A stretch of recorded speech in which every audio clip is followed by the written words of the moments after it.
আল্লাহর হাবিব বললেন, ওগো আমার কলিজার টুকরা মেয়ে মা ফাতেমা, ও আলী, ও হাসান হোসেন, এই মাত্র কোরআনে কারীমের আয়াত নাজিল হলো। আল্লাহ রাব্বুল আলামিন আমাকে বলতে বলেছেন, আমি জানি না, আমি নবী জানি না কিয়ামতের দিন আল্লাহ আমার সাথে কি ব্যবহার করবেন, আর আমি এও জানি না যে আল্লাহ রাব্বুল আলামিন তোমাদের সাথে কি ব্যবহার করবেন। সুতরাং ও ফাতেমা, মুহাম্মদ সাল্লাল্লাহু আলাইহি ওয়াসাল্লামের মেয়ে হিসেবে নাজাতের কোনো ফয়সালা তোমার হবে না। ও হাসান হোসেন, মুহাম্মদ সাল্লাল্লাহু আলাইহি ওয়াসাল্লামের নাতি হিসেবে তোমাদের ফয়সালা হবে না। কিয়ামতের দিন তোমাদের ফয়সালা হবে যার যার আমলের উপরে। আমলকে ভালো করে গঠন করো, এই আমল তোমাকে কিয়ামতের দিন তোমাকে বাঁচাবে।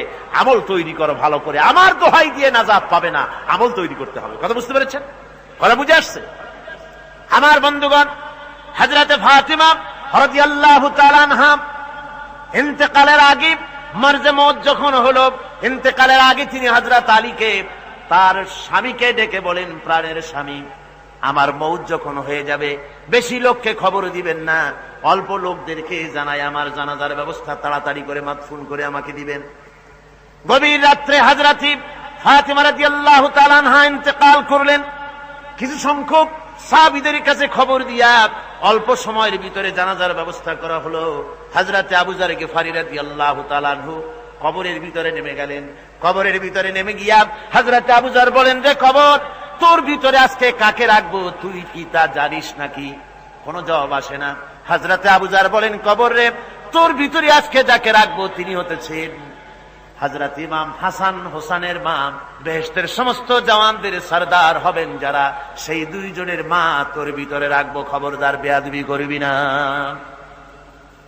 কোন জবাব না পেয়ে হযরত আবু যর বলেন, ওগো কবরের মাটি, তোর ভিতরে কাকে রাখবো কি জানিস? আসাদুল্লাহিল গালিব, দুনিয়ার সমস্ত কাফেরদের বিরুদ্ধে আল্লাহ রাব্বুল আলামিন যাকে বাঘ বানিয়ে পাঠালেন, সেই হযরতে আলী, তার স্ত্রী রেখে যাব, খবরদার বেয়াদবি করবি না। কোন জবাব আসে না। হযরত আবু যর বলেন, কবরের মাটি, তোর ভিতরে যাকে রাখবো তিনি হলেন খাতুনে জান্নাত, বেহেশতের সমস্ত মহিলাদের সরদারিনী হবেন যে ফাতেমা, তারে রেখে যাব, তোর ভিতরে খবরদার কোনো বেয়াদবি করবি না। আবার হযরত আবু যর বলেন, কবরের মাটি, তোর ভিতরে কারে রাখবো কি জানিস? তোর ভিতরে আজকে যাকে রেখে যেতেছি তিনি হলেন আখেরি জামানার পয়গম্বর, বিশ্বনবী জনাবে মুহাম্মদ রাসূলুল্লাহ সাল্লাল্লাহু আলাইহি ওয়াসাল্লামের কলিজার টুকরা মা ফাতেমাকে তোর ভিতরে রাখবো, খবরদার কবরের মাটি বেয়াদবি করবি না। কিতাবে এসেছে, হযরত আবু যরকে ভারী শুনতে পেলেন, আওয়াজ এলো, কে যেন বলতেছে, রে আবু যর, আমি ফাতেমা কি চিনি না, হাসান হোসেনের মা কি চিনি না, আলীর স্ত্রী চিনি না, রাসূলের মেয়ে মা ফাতেমা কি চিনি না। আমল যদি ভালো হয় আমার ভিতরে, আমল ভালো নিয়ে যে আসবে শান্তিতে থাকবে, আর আমল যদি খারাপ হয় আমার ভিতরে, তার অবস্থা চূড়ান্ত হয়ে যাবে। আমার ভাইরা, আমার বন্ধুগণ, আমলের উপরে ভিত্তি করে কিয়ামতের দিন নাজাত হবে। আমল যদি খারাপ হয়ে যায়, কিয়ামতের দিন কেউ তাকে বাঁচাতে পারবে না। এই জন্য কিয়ামতের ময়দানে, হাসরের দিনে আল্লাহর হাবিব জনাবে মুহাম্মদ রাসূলুল্লাহ সাল্লাল্লাহু আলাইহি ওয়াসাল্লাম সিজদায় পড়ে কাঁদতে থাকবেন। আল্লাহ রাব্বুল আলামিন বলেন, হাবিব রে, আপনি কাঁদেন কেন? আজকে তো আপনার কাঁদার দিন না, আমি আপনাকে মাকামে মাহমুদ দান করেছি, আমি আপনাকে কাউসার দান করেছি, আপনার আজকে সম্মানের দিন, মর্যাদার দিন, কাঁদেন কেন?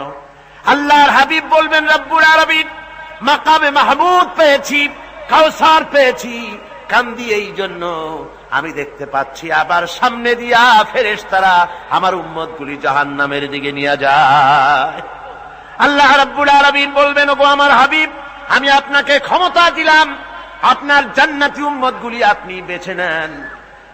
আল্লাহর হাবিব তার জান্নাতের উম্মতগুলি বাঁচতে থাকবেন।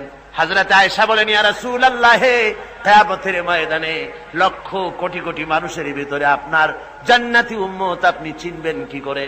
হুজুর বলেন, আয়েশা, কোন একটি ঘোড়ার কপাল যদি থাকে সাদা, এই সাদা কপালওয়ালা ঘোড়াটা যদি অসংখ্য ঘোড়ার ভিতরে যদি হারিয়ে যায়, তাহলে সাদা কপালওয়ালা ঘোড়ার মালিক তার ঘোড়াকে পাবে কিনা বলো? হযরত আয়েশা বলেন, হুজুর, অনায়াসে পাবে।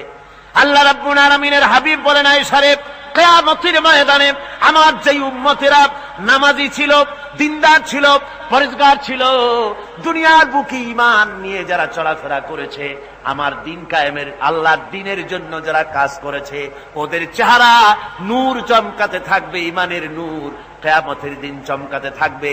সেই ঈমানের নূর দেখে দেখে আমি আমার জান্নাতি উম্মতগুলি আমি বেছে নেব।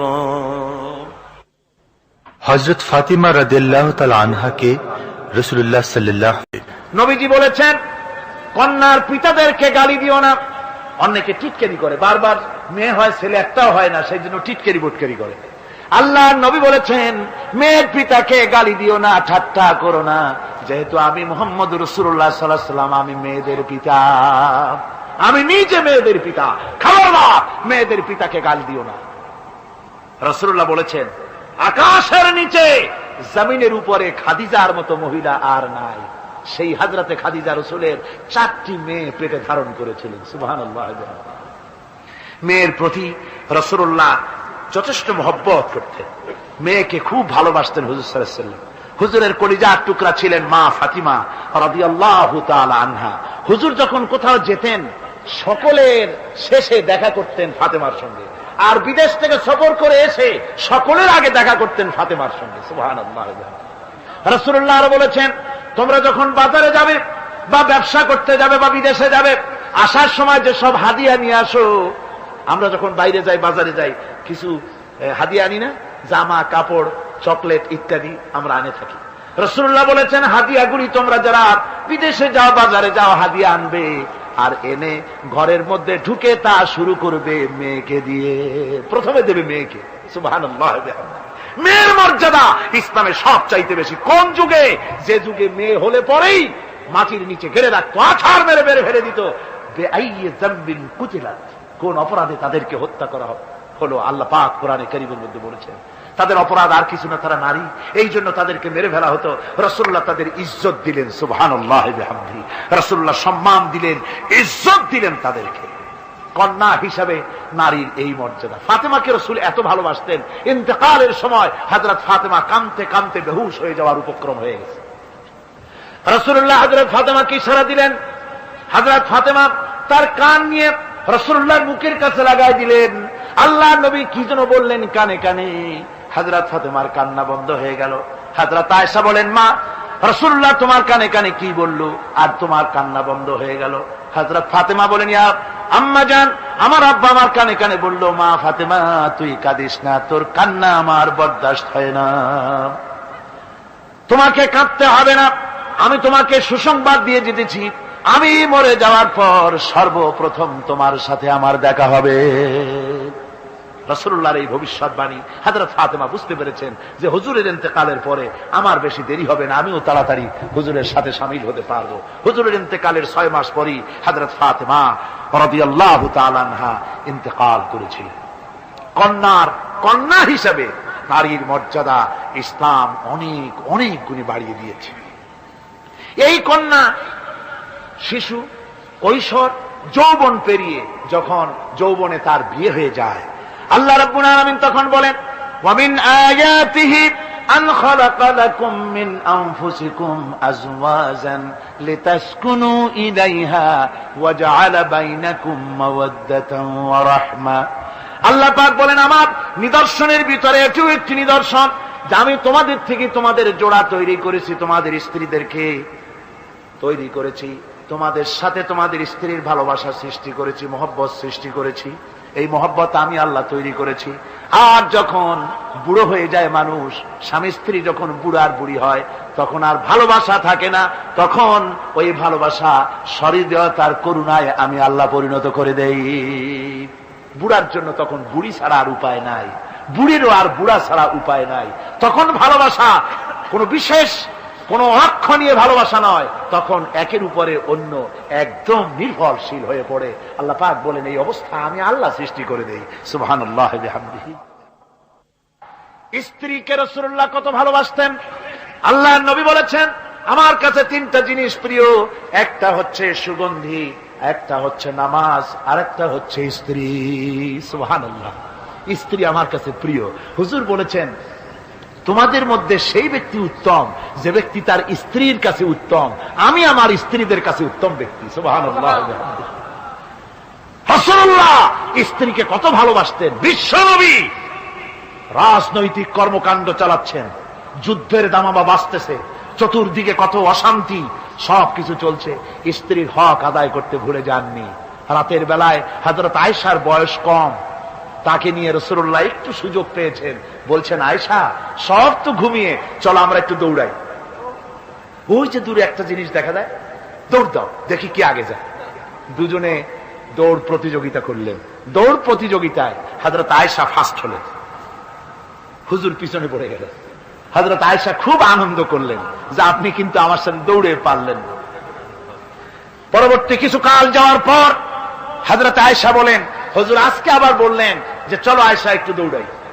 হযরত আয়েশা বলছেন যে সেদিনের তুলনায় আমার শরীর একটু, আমি মুটিয়ে গেছি, শরীরটি স্থূল হয়েছে।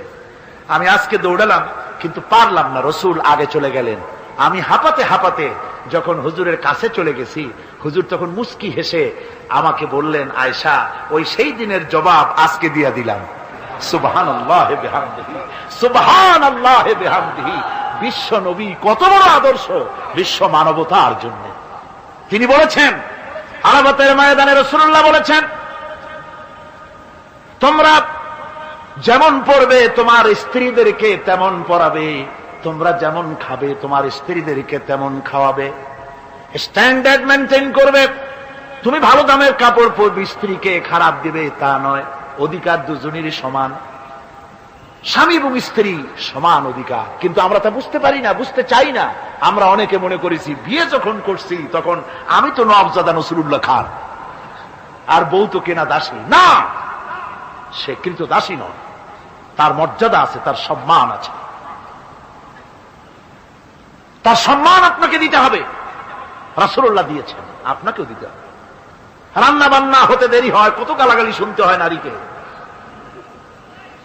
আল্লাহর নবীর স্ত্রী হযরত আয়েশা বলেছেন, আল্লাহর নবী কাজ করে, মানুষের সঙ্গে কথা বলে, রাষ্ট্রীয় দায়িত্ব পালন করে ঘরের ভিতরে সে যখন দেখেছেন রান্না হতে দেরি আছে, রাসূলুল্লাহ বিরক্ত হন নাই, ভুরু কুঞ্চিত করেন নাই, চোখ মোটা করেন নাই, আমাকে কোনো কথা শোনার নাই, বরং আমার কাছে বসে রান্নায় আমাকে সহযোগিতা করেছেন।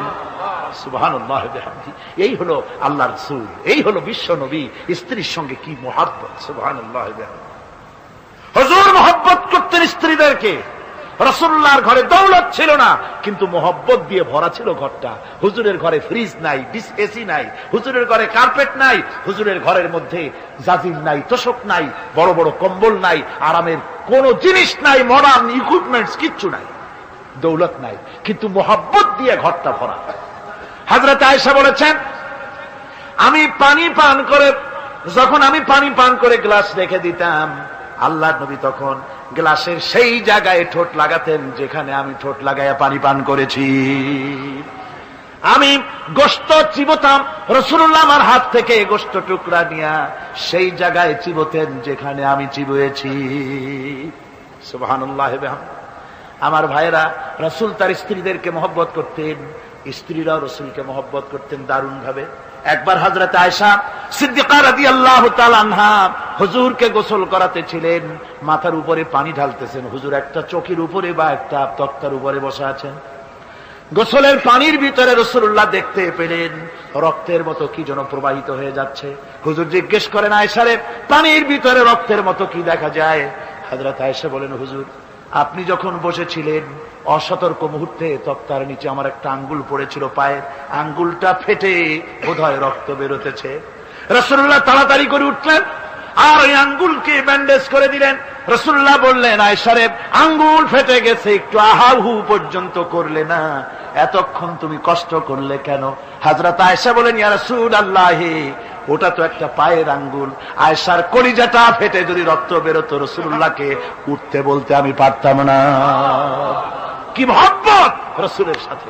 হযরত আয়েশা বলেন, হুজুর সাল্লাল্লাহু আলাইহি ওয়াসাল্লাম স্ত্রীদেরকে এত ভালোবাসতেন, আমাদের ঘরে গোশত টোস্ত তেমন রান্না বান্না খুব কম হতো। গোশত রান্না হবে কি, মাসের পর মাস চলে গেছে, রসুলের বাড়িতে হুজুর স্ত্রীরা বলেছেন আমাদের ঘরে চুলে আগুন জ্বলে নাই, একটু শুকনা রুটি, একটু শুকনা খেজুর আর একটু পানি খেয়ে আমাদের জীবন চলেছে, এরকমের অবস্থা হয়েছে।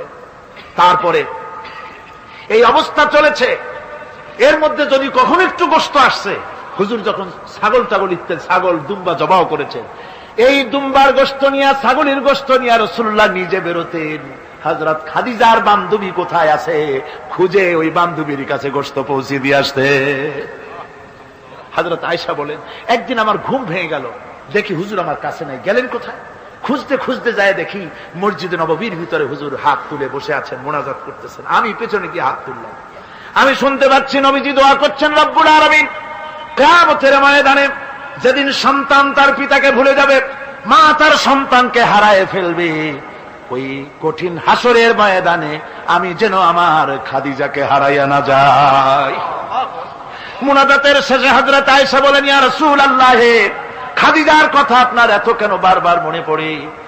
একটা বুড়িরে বিয়ে করেছিলেন 25 বছর বয়সের সময়, 40 বছর বুড়ি, তার কথা কেন এত মহব্বত আপনার মনে পড়ে? তার থেকে যুবতী মেয়ে, সুন্দরী মেয়েকে আপনার স্ত্রী হিসেবে আপনি পান নাই? হুজুর বলেন, আয়েশা রে, খাদিজার সম্পর্কে এমন কথা তুমি আর বলো না, তোমরা সবাই আমার সুখের দিনের স্ত্রী, আর খাদিজা আমার এমন সময় স্ত্রী ছিল যখন মক্কায় আমার আশ্রয় ছিল না, তামাম মক্কা নগরীতে আমার আশ্রয় ছিল না। খাদিজার সঞ্চিত সমস্ত ধনরাশি ইসলাম কবুল করার পর দুহাতে খাদিজা বিতরণ করে দিয়েছে। হযরত আয়েশা বলেন, হুজুর আমার গোস্তাকি মাফ করে দেন, আমি আর এরকম বলবো না, তবে খাদিজা সম্পর্কে আমার কিছু একটু শুনান। হুজুর বলেন, আয়েশা রে শোনো, গভীর রাত, যত রাত হোক না কেন, ইসলামের দাওয়াত দিয়ে দিয়ে গভীর রাত্রে আমি যখন বাসায় ফিরেছি, ঘরে এসেছি, দরজায় একটা মাত্র ডাক দিয়েছি, খাদিজা, অমনি দরজা খুলে গেছে। আমি জিজ্ঞেস করেছি, খাদিজা রে, যত রাত্রে আসলাম, যতবার আসলাম, একটা ডাকের বেশি লাগলো না, তুমি কি ঘুমাও না? হযরতে খাদিজা বলেছেন, ইয়া রাসূলুল্লাহ, আমার মনের ভিতরে ভয় থাকে, আল্লাহর রাসূল দিনের খেদমতে বাইরে আছেন, আমি যদি আরামে বিছানায় ঘুমায় থাকি আর নবীজি দরজার কাছে দাঁড়ায় আমারে ডাকাডাকি করবেন, উঠতে যদি দেরি হয়ে যায় নবীজির সঙ্গে বেয়াদবি হয়ে যাবে, এই মনে করে আপনি না আসা পর্যন্ত দরজার সাথে পিঠ লাগাই আমি দাঁড়াইয়া ঘুমাই। আমার ভাইরা, হযরতে খাদিজার ইজ্জত স্বয়ং আল্লাহ দিয়েছেন। কে দিয়েছেন? হাদিস শরীফে এসেছে, রাসূলুল্লাহ জাবালে নূরে বসা, গারে হেরার ভিতরে বসা, হযরতে জিবরাইল রাসূলুল্লাহর সঙ্গে কথা বলতেছেন।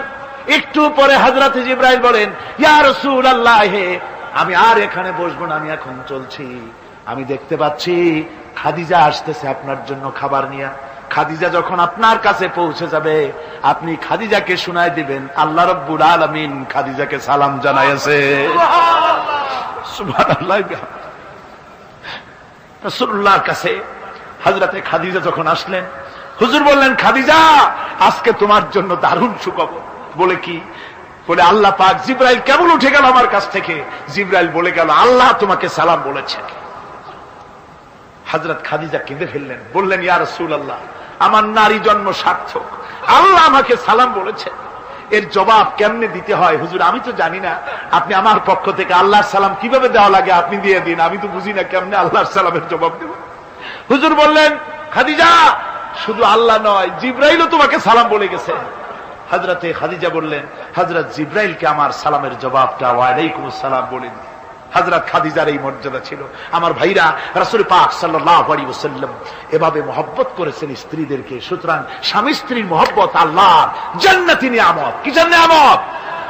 যে ঘরের মধ্যে স্বামী স্ত্রীর মধ্যে মিল মহব্বত আছে, এটা বেহেশতের মতো, আর যেখানে মিল মহব্বত নাই, এটা জাহান্নামের মতো। ঠিক কিনা? সুতরাং মহব্বত করুন, বেশি বেশি স্যাক্রিফাইস করুন, বেশি বেশি স্যাক্রিফাইস। নারীদের ব্যাপারে বলা হয়েছে, পুরুষকে বলা হয়েছে অধিকার আদায় করো, সব ব্যাপারে সমান অধিকার, কিন্তু নারীকে একটা ব্যাপারে বলা হয়েছে, নারী শোনো, পুরুষের মর্যাদা তোমার চাইতে আল্লাহ রাব্বুল আলামিন বেশি দিয়েছেন। আর রিজালু কাওয়ামুনা আলান নিসা, নারীদের উপরে পুরুষের প্রাধান্য আল্লাহ পাক দান করেছেন। একদিন একজন সাহাবী বলেছিলেন, ইয়া রাসূলুল্লাহ, জংলি উট দেখলাম আপনার পায়ের উপরে সেজদায় পড়ে গেল, আপনি যদি আমাদেরকে অনুমতি দিতেন না আপনাকে আমরা সেজদা করতাম।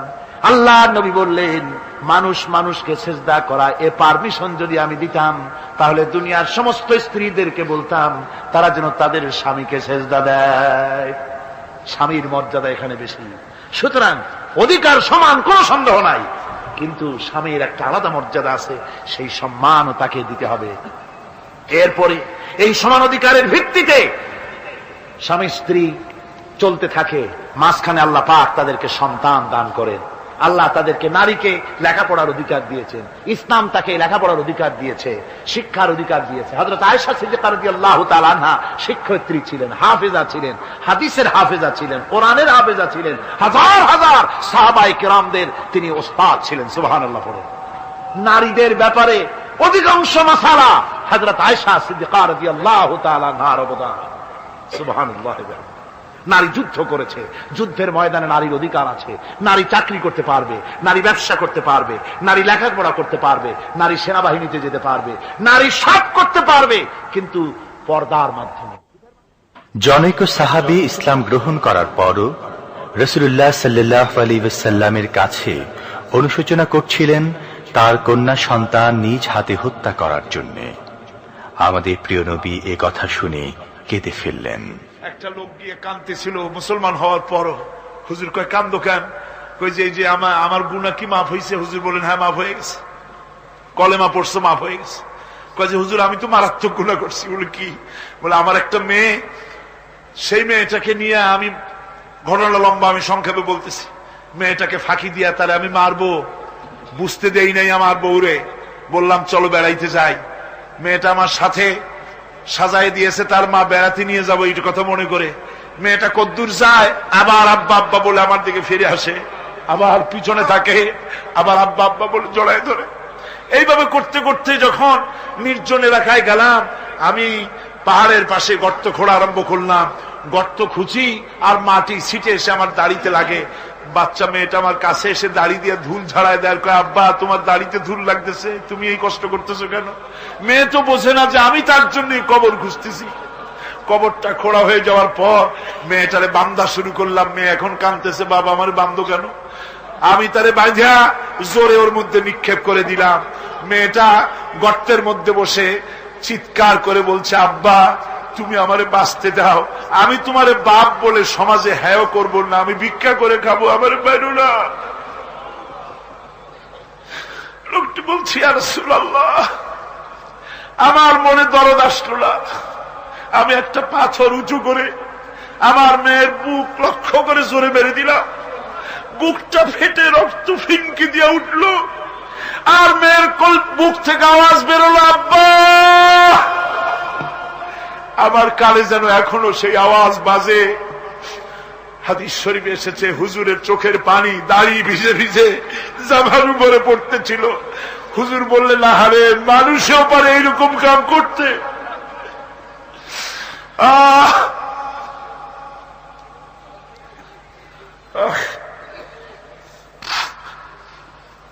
পৃথিবীতে নারীর যখন কোন সম্মান ছিল না, মর্যাদা ছিল না, সেই সময় আমার রাসূল, আমার বিশ্বনবী নারীদেরকে সম্মানের হাত ধরে গর্তের ভিতর থেকে উঠাইয়া রানীর সিংহাসনে বসায় দিলেন।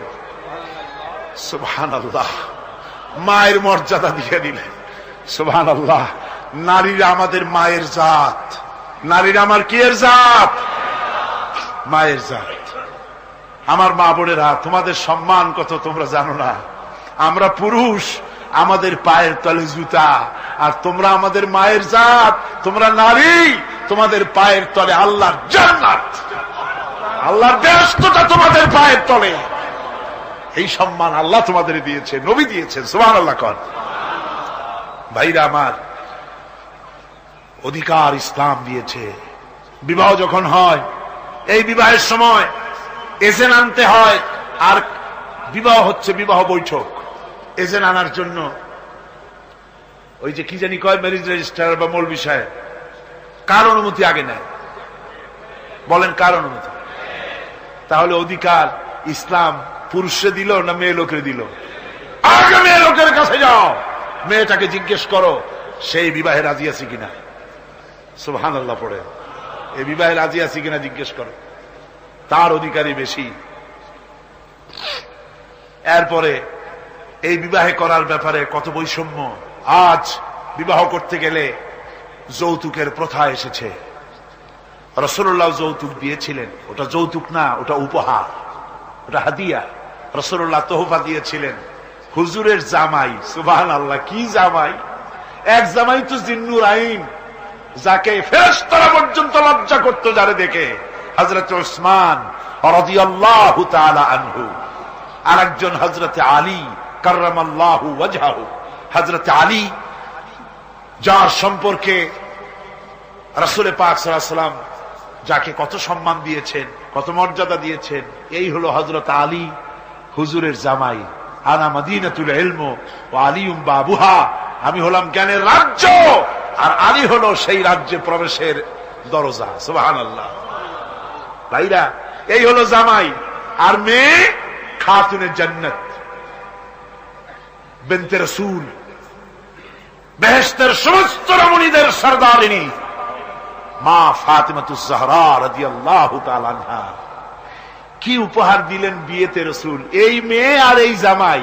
উপহার হলো খেজুরের ছোবড়ার একটা তোষক, পানি উঠাবার জন্য একটা মশক, আর আটা পেশা একটা জাতা। এই হলো নবীর মেয়ে আর জামাইয়ের জন্য উপহার। রাসূলুল্লাহ সাল্লাল্লাহু আলাইহি ওয়াসাল্লামের স্ত্রী মা উম্মে হাবিবা আমাদের প্রিয় নবীর সম্মানের প্রতি ছিলেন খুবই যত্নশীল। তার পিতা তখন ইসলাম গ্রহণ করেননি। এমন অবস্থায় পিতা ঘরে প্রবেশ করলে রাসূলুল্লাহ সাল্লাল্লাহু আলাইহি ওয়াসাল্লামের স্ত্রী তার পিতার সাথে যে আচরণ করেছিলেন, এখন আমরা শুনব সে কাহিনী। আবার স্ত্রীরা রসুলের প্রতি কি ভালোবাসা দেখেছেন। হযরত উম্মে হাবিবা রাদিয়াল্লাহু তাআলা আনহা, আমাদের মা আবু সুফিয়ান রাদিয়াল্লাহু তাআলা আনহু, তার মেয়ে। তার কাছে আবু সুফিয়ান তখনও কাফের, সেই কুফরি হালতে মেয়ের ঘরে গিয়েছেন। যাওয়ার পরে হযরত উম্মে হাবিবা বাপ যখন বসতে গিয়েছেন, তখন উম্মে হাবিবা বলছেন যে আব্বা একটু দাঁড়ান। এই অবস্থায় দাঁড়াতে বলে বিছানাটা উল্টায়া দিয়া তারপরে বললেন যে বসেন। বাপ মনে খুব দুঃখ পেলেন। আবু সুফিয়ান বললেন, মা উম্মে হাবিবা, আমি তোমার পিতা, ভালো একটা বিছানা থাকলে তাই বিছায় দেওয়া উচিত ছিল, আর তুমি বিছানাটা উঠাইয়া তারপরে আমার খালি জায়গায় বসতে বললা, আমি তোমার ব্যবহারে আহত হলাম। হযরত উম্মে হাবিবা বলেন, আব্বা জান, নিশ্চয়ই আপনি আমার আব্বা, শ্রদ্ধেয় পিতা, কোনো সন্দেহ এতে নাই, কিন্তু আপনি একজন কাফের। আল্লাহ রাসূল যে বিছানায় বসেন, সেই বিছানা আমি একটা কাফেরকে বসতে দিতে পারি না। সুবহানাল্লাহ। নবীজি বলেছেন, কন্যার পিতাদেরকে গালি দিও না। অনেকে টিটকারি করে, বারবার মেয়ে হয় ছেলে একটাও হয় না, সেই জন্য টিটকারি বটকারি করে। আল্লাহর নবী বলেছেন, মেয়ের পিতাকে গালি দিও না।